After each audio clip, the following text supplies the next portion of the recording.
안녕하십니까 성도 여러분. 이제 7월의 마지막 안식일 저녁이 되었습니다.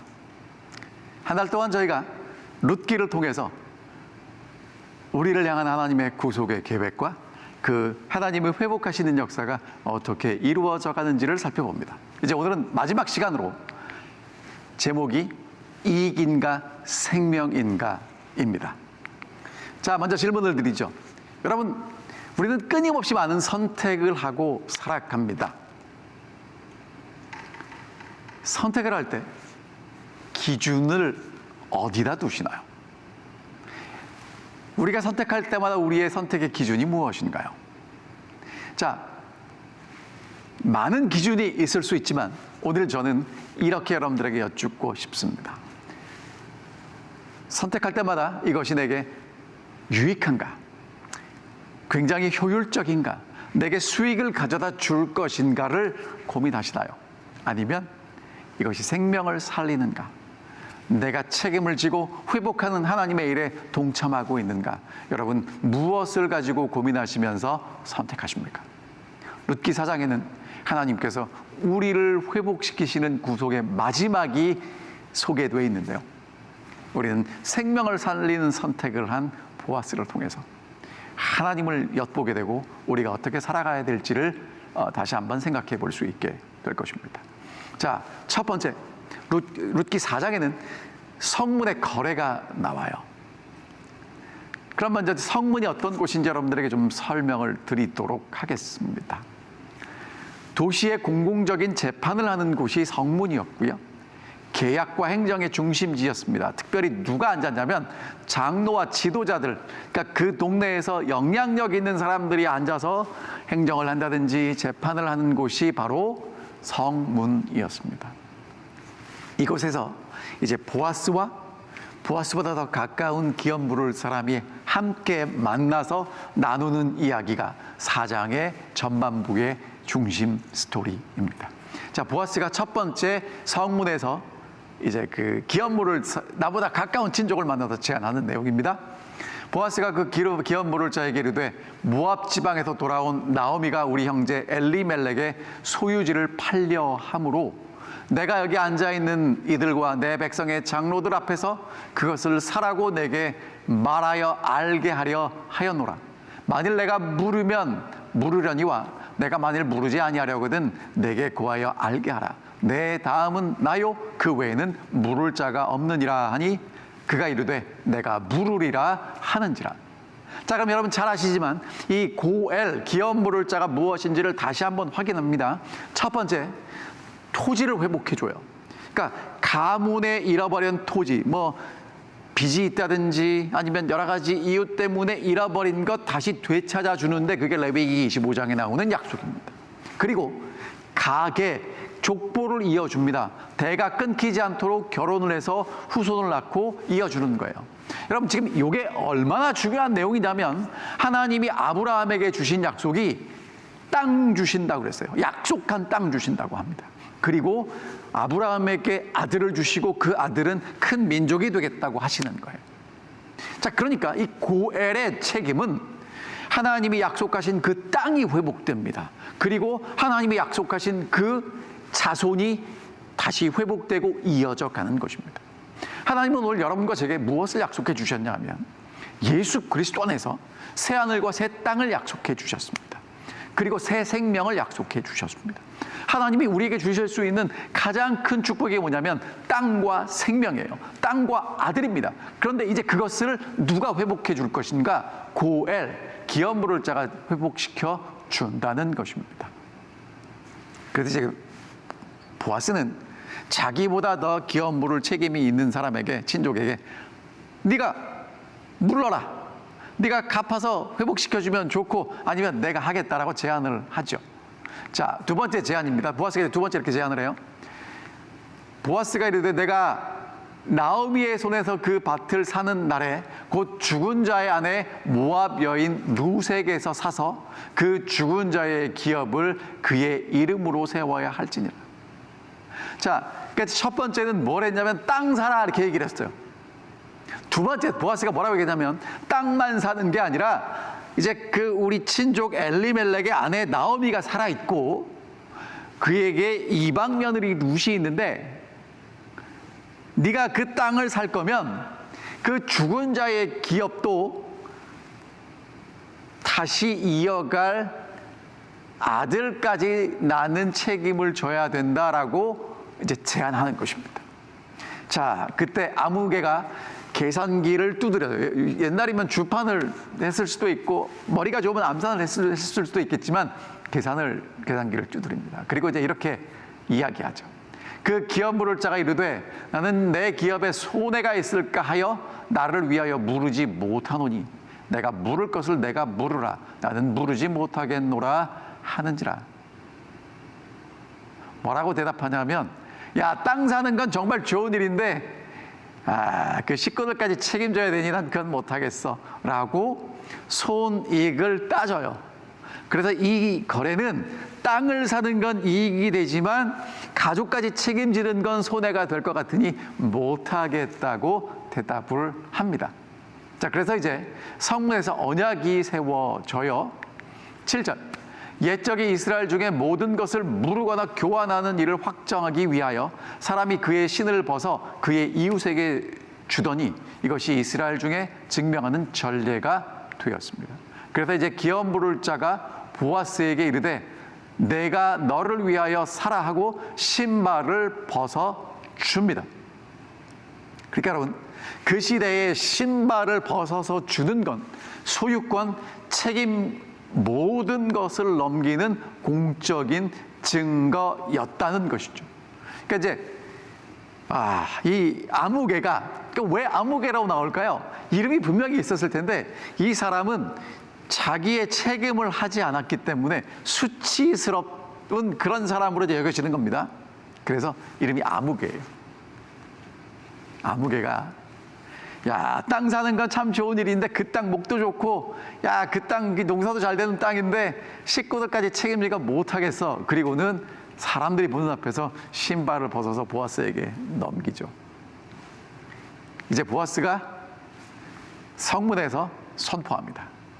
보아스가 장로들과 모든 백성에게 이르되 내가 엘리멜렉과 기럨과 말론에게 있는 모든 것을 나오미의 손에서 산 일에 너희가 오늘 증인이 되었고 또 말론의 아내 모압 여인 룻을 사서 나의 아내로 맞이하고 그의 죽은 자의 기업을 그의 이름으로 세워 그의 이름이 그의 형제 중과 그곳 성문에서 끊이지 아니하게 하매 너희가 오늘 증인이 되었느니라 라고 선포하는 걸 보게 됩니다. 여러분 보아스는요 이익인가 생명인가를 따져요. 그리고 이런 선택을 합니다. 생명을 회복하는 선택을 하죠. 아무개는요 손익을 따져서 이익되는 부분이 너무 많지만 손해되는 부분을 감당하기 어려워서 포기합니다. 하지만 보아스는 손해되는 것을 알고도 그렇게 해야 회복시킬 수 있기 때문에 그것을 그러니까 담대하게 용기 있게 선택하는 것을 보게 되죠. 여러분 한 생명이 회복되고 한 가정이 회복되고 한 죄인이 회복되는 건 낭비처럼 보이는 사랑이 있어야만 가능하다는 것입니다. 이걸 우리는 경험합니다. 씨앗을 먹어도 부족할 판에 땅에 심어요. 땅에 버리는 것처럼 보입니다. 어떻게 될지 몰라요. 하지만 그것이 땅에 묻혀서 싹이 나고 자라고 열매 맺으면 더 큰 놀라운 하나님의 축복을 누리게 되는 것입니다. 오늘 여러분과 저는 어떤 선택을 하고 살아갑니까? 어떤 게 효과적인가? 어떤 게 더 효율성 있는가? 어떤 게 나에게 이익이 있는가? 이것이 우리의 선택의 기준이 아닌가요? 아니면 선택을 할 때마다 이렇게 선택해서 이 사람에게 유익이 되는가를 생각하시나요? 이 말씀을 준비하면서 제가 참 마음이 찔렸습니다. 왜냐하면 제가 사람들하고 만나서 이야기할 때 보니까 항상 무엇이 기준이 되냐면 무엇이 옳고 그른가가 기준이 돼요.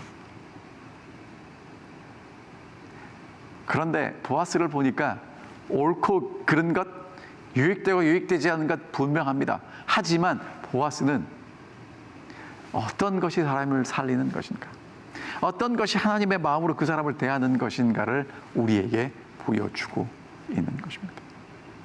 여러분, 하나님이 아끼셨으면, 하나님이 죄인이 하나님의 사랑을 받고도 그 사랑을 거절할 것을 아셨다면, 그래서 아깝다고 생각하셨다면 예수를 이 땅에 보내실 수 있으셨을까요? 절대로 보내지 못합니다. 하지만 하나님은 낭비하는 사랑, 아낌없는 사랑, 그럼에도 불구하고 우리를 사랑하시고 예수를 보내셨습니다. 그리고 우리 마음에 하나님의 사랑이 심겨지기를 원하시는 것이죠. 여러분, 정말 예수를 믿는다는 것, 믿음을 가지고 하나님의 회복을 경험한다는 건 그것을 머리로만 아는 게 아니라 정말 그런 하나님의 다함이 없는 사랑, 낭비되는 것처럼 보이는 그 사랑을 내 마음 속에 심고 나도 다른 사람을 그렇게 사랑하는 것 아닐까요? 자, 이제 이런 선택을 한, 선포를 한 보아스와 룻을 사람들은 축복합니다. 11절입니다. 성문에 있는 모든 백성과 장로들이 이르되 우리가 증인이 되나니 여호와께서 내 집에 들어가는 여인으로 이스라엘의 집을 세운 라헬과 레아 두 사람과 같게 하시고 내가 에브라스에서 유력하고 베들레헴에서 유명하게 하시기를 원하며. 여러분, 이 기가 막힌 축복이에요. 보아스와 결혼하는 룻이 이스라엘의 어머님들과 비교됩니다. 여러분, 이스라엘의 어머님들은 누구냐면 이 야곱의 아내 라헬과 레아요. 12아들을 낳았고 정말 이스라엘 이 민족을 세운 가장 기초가 되는 그 어머니들인데, 그 어머니와 지금 보아스와 결혼한 이 여인을 비교하고 그렇게 되기를 축복합니다. 그 다음에 12절은 더합니다.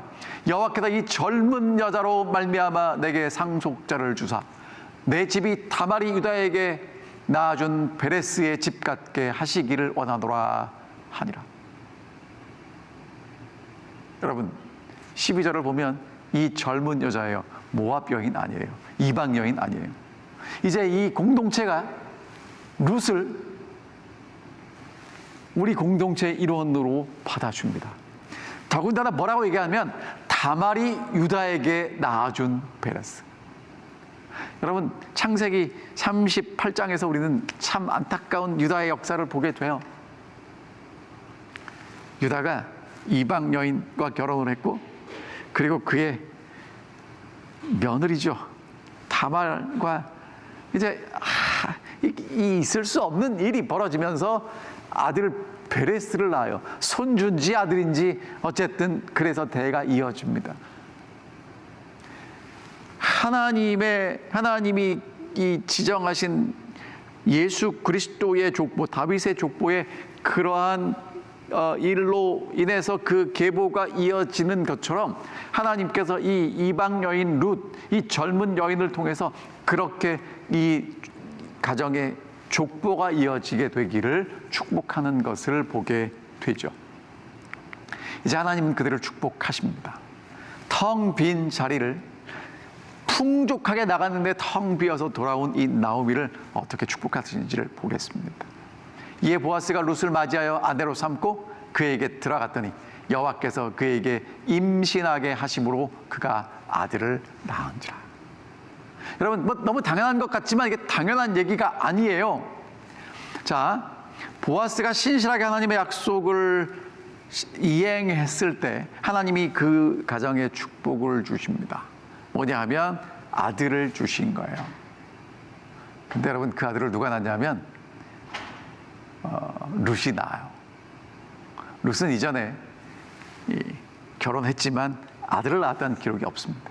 하나님께서 축복해 주신 것입니다.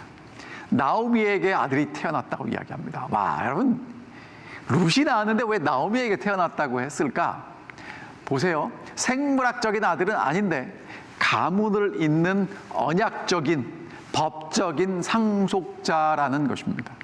마라라고 불렀던 이 여인의 괴로움이 나오미가 되었는데요. 나오미가 되기 위해서 어떤 손자가 등장하냐면 오벳이라는 손자가 등장합니다. 근데 여러분, 오벳의 뜻이 뭐냐면 섬긴다라는 뜻이에요. 섬기는 자를 통해서 하나님께서 이렇게 인도하시는 것을 보게 됩니다. 자, 여러분, 나오미가 텅 빈 상태로 살아갑니다. 그러다가 하나님의 약속을 믿고 돌아오지요.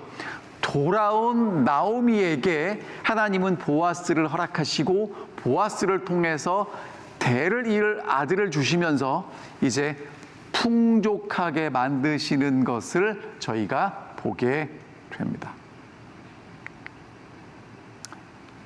나오미가 돌아왔을 때 사람들이 이야기하죠. 이가 나오미가 아느냐? 나오미가 뭐라고 얘기하냐면 나오미라고 부르지 말아라. 마라라고 불러라. 여러분, 이 나오미가 회복될 가능성은 0%입니다. 남편 죽었어요. 두 아들 죽었습니다. 며느리는 이방 여인이에요. 회복할 수 있는 가능성이 없어요. 그런데 하나님은 이 나오미가 하나님의 약속을 붙잡고 기억하고 지키면서 과감하게 믿음으로 용기를 내어 순종했을 때 회복시키시는 것을 보게 됩니다. 여러분, 가능할까요? 사실은 50년째가 되면 희년이 돼서 돌아와요. 근데 아들이 없잖아요. 그런데 하나님은 이제 보아스를 통해서 그들에게 아들을 주시고요, 회복시키십니다. 여기서 우리는 하나님의 언약을 신실하게 믿고 붙잡는 나오미를 보게 되고요, 하나님의 언약을 순종하는 룻을 보게 되고요, 하나님의 언약을 실천하는 보아스를 보게 되지요. 이전에 비해서 조금 나아지는 것은 인간의 노력의 결과입니다. 여러분, 우리는 이것을 보고 늘 감사하고 찬양하지요. 하지만 전혀 불가능한 상태에서 있을 수 없는 일이 일어나는 것은 전적으로 하나님의 역사라는 것입니다. 특별히 나오미에게 이 아들 같은 손자 오벳은 정말 하나님의 놀라운 축복이었습니다. 이 오벳이라는 이 이름은 나오미가 지은 것도 아니고 부모가 지은 것도 아니고 이 동네 아줌마들이 지어준 이름입니다. 자, 여러분, 사실은 나오미의 손자가 되려면 나오미가 뭐 낳든지 아니면 나오미 아들이 낳든지 그래야 되는데, 사실은 이 나오미하고는 정말 피도 섞이지 않은 손주예요. 그런데 하나님은 이방 여인, 가나안 여인, 과부, 아들을 낳지 못했던 그 룻을 통해서 이제 이 가정에 오벳을 주셨고요, 그 오벳을 통해서 나오미의 가정이 대를 잇고 땅을 회복하는 놀라운 은혜를 허락하셨습니다. 여러분, 오늘 여러분과 제가 하나님의 아들이 된 것은 있을 수 없는 놀라운 은혜이고 축복입니다. 우리는 유대인도 아니고요, 이방인이고요, 하나님 율법 앞에는 죄인이고요, 생명 없는, 소망이 없는 그런 사람들이지요. 하지만 예수 그리스도 십자가를 통해서 여러분과 제가 하나님의 아들과 딸이 되는 놀라운 특권을 허락해 주셨고요, 그리고 그것이 오늘 우리가 살아가야 될 이유인 것입니다. 왜냐하면 우리를 통해서 하나님은 하나님의 나라를 얻는 상속자를 만들기를 원하시기 때문에 그렇습니다. 룻기는 이렇게 마칩니다. 베레스의 계보는 이러하니라. 베레스는 헤스론을 낳고, 헤스론은 람을 낳았고, 람은 아비다답을 낳았고, 아비다답은 나손을 낳았고, 나손은 살몬을 낳았고, 살몬은 보아스를 낳았고, 보아스는 오벳을 낳았고, 오벳은 이새를 낳고, 이새는 다윗을 낳았더라. 여러분, 여기서 뭐 족보가 좀 어렵고 힘들지만 이 부분은 아실 겁니다. 오벳은 이새를 낳았고 이새는 다윗을 낳았더라. 그러니까 여러분, 이게 누구 족보라는 얘기예요? 다윗 족보라는 얘기를 하고 있는 것입니다. 자, 그러면 여러분 잘 아시는 대로 어떤 책의 맨 마지막 구절은 그 책을 정리하는 부분이에요. 그럼 룻기의 정리는 무엇인가? 족보라는 겁니다. 근데 그 족보는요, 사실 생뚱맞게 나와요. 왜냐하면 룻기의 제목은 룻이고 처음부터 등장하는 주인공은 나오미고 그것을 가능하게 만들었던 사람은 보아스예요. 자, 그러면 나오미, 룻, 보아스가 등장하는데 이 저자는 이 책에서 우리에게 하고 싶은 얘기가 뭐냐면 다윗이 이 족보를 통해서 태어났다는 얘기를 하고 싶은 것입니다. 여러분, 이제 오늘 우리가 이제 룻기를 마치는데요. 룻기는 사사기와 연결된 책입니다. 사사기는 하나님의 축복으로 약속의 땅에 들어간 사람이 자기 소견에 옳은 대로 왕이 없기 때문에 하나님을 무시하고 살기 때문에 옳은 대로 살아가면서 이방의 민족의 침입을 받고 기근을 경험하고 하는 정말 좌충우돌의 이야기입니다. 그런데 그런 역사 가운데 하나님은 하나님께로 용기 있게 돌아오는 한 가정, 충만하게 나갔다가 텅 비어 돌아온 가정을 회복시키시는 이야기가 소개됩니다. 그게 나오미와 룻과 보아스 이야기죠. 그런데 여러분, 그렇게 회복시키시는 이유가 뭐냐면 그렇게 회복된 가정을 통해서 하나님은 이스라엘의 왕이 될 다윗의 족보를 만들고 계신다는 이야기를 하고 있는 것입니다. 오늘 여러분과 제가 하나님은 뭐라고 말씀하시냐면 우리가 하나님의 약속을 믿고 하나님께 돌아와서 하나님의 약속을 용기 있게 순종한다면 하나님께서 우리를 회복시키실 뿐만 아니라 하나님의 족보에 합당한 사람으로 만드시겠다는 것입니다. 하나님은 오늘 또 다른 룻을 찾고 계시고 보아스와 또 다른 나오미를 찾고 계시고 보아스를 찾고 계십니다. 왜냐하면 그들의 평범했던 삶은 하나님의 구속의 역사를 이루는 한 장면 한 장면을 구성했기 때문에 그렇습니다. 다시 한번 여러분 모두와 제 자신을 향해서 한번 질문 드립니다. 하나님의 놀라운 회복의 역사, 구속의 역사를 감당하기 위해서 나는 무엇을 내 역할은 무엇일까요? 보아스처럼 기꺼이 손해를 감수하며 생명을 살리는 그런 역할을 감당하실 수도 있습니다. 아니면 룻처럼 보이지 않는 곳에서 성실하게 순종하며 믿음으로 용기 있게 나아가야 될 때는 순종할 수도 있습니다.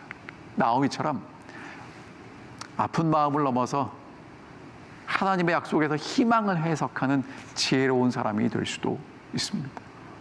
하나님께서 우리 모두를 하나님의 역사에 동참시키기를 원하십니다. 여러분, 예수 그리스도께서 이 땅에 다시 오실 때 그 오심을 위해서 준비되는 사람들이 있는데요. 보아스와 같은 사람, 룻과 같은 사람, 나오미와 같은 사람이 분명히 함께 협력해서 이 일을 이루어 갈 것입니다. 우리의 작은 순종과 신실함을 통해서 하나님은 오늘도 그분의 위대한 회복의 역사를 이루어 가시기 때문에 그렇습니다. 룻기는 그렇게 끝나는 것이 아니라 다윗에게로 이어지는 이스라엘의 왕의 역사가 됐고요. 그렇게 끝나는 게 아니라 예수 그리스도, 우리의 진정한 왕이신 구속주인 예수 그리스도의 탄생으로까지 이어지는 아름다운 회복과 구속의 이야기입니다. 사랑하는 성도 여러분, 오늘 여러분과 제가 어떤 형편에 처해 있든지 어떤 것들을 직면하고 있든지 상관없습니다. 텅 빈 손으로 하나님의 약속을 붙잡고 다시 돌아가면 하나님이 이루어 가십니다. 여러분, 그렇게 하나님께 돌아갔다고 끝나는 게 아니고요. 믿음을 가지고 성실하게 주어진 하루하루를 살아가시기를 바랍니다. 아무것도 일어나지 않는 그 하루, 그런 하루가 쌓여서 하나님께서는 룻을 통해서, 보아스를 통해서, 나오미를 통해서 회복하신 것처럼 우리의 삶도 회복시키실 것입니다. 룻의 이야기, 룻만의 이야기가 아니라 오늘 이 시대를 살아가는 여러분과 제가 있는 곳에서 살아가야 될 구속의 이야기이고 회복의 이야기입니다. 그렇게 하나님의 구속의 회복에 동참하지 않으시겠습니까? 기도하겠습니다.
하늘에 계신 아버지, 저희가 7월 한 달 동안 룻기를 통해서 우리를 회복시키시는 하나님의 놀라운 구속을 확인할 수 있게 도와주셔서 감사합니다. 충만하게 나갔지만 하나님 없는 삶은 텅 빈 삶이라는 것을 말씀해 주셨고, 하나님의 약속을 가지고 믿고 돌아왔을 때 하나님은 회복시키시는 놀라운 역사를 이루셨습니다. 하늘아버지, 오늘 저희가 있는 곳에서 어떠한 상태일지라도 하나님의 약속을 믿고 돌아갈 수 있는 용기를 허락하여 주시옵소서. 그리고 하나님께서 회복시키시는 과정도 살펴봤는데, 오늘 우리를 회복시키시는 과정이 믿기만 하는 게 아니라 믿음으로 약속을 분별하고 믿기 때문에 용감하게 나아가는 하루하루의 삶임을 잊지 않게 도와주시고, 하나님이 주시는 은혜와 믿음과 용기를 가지고 하루하루를 살아낼 수 있는 은혜를 허락하여 주시옵소서. 그리고 우리의 구속은 내가 이루는 것이 아니라 맡길 때 하나님이 이루시는 것을 믿게 하여 주옵시며, 믿음으로 기다릴 수 있는 인내하는 하나님의 아들과 딸이 될 수 있도록 인도하여 주시옵소서. 그래서 하나님께서 우리를 회복시키시는 놀라운 그 구속의 회복에 우리도 있게 하셔서 정말 그 놀라운 은혜를 찬양하게 하시며, 하나님의 거룩한 구속의 그 계보에 우리도 우리가 감당해야 될 그 자리를 차지하며 함께 그 은혜를 누릴 수 있도록 우리 모두를 인도해 주시옵기를 사랑 많으신 예수 그리스도의 이름으로 간절히 기도하옵나이다.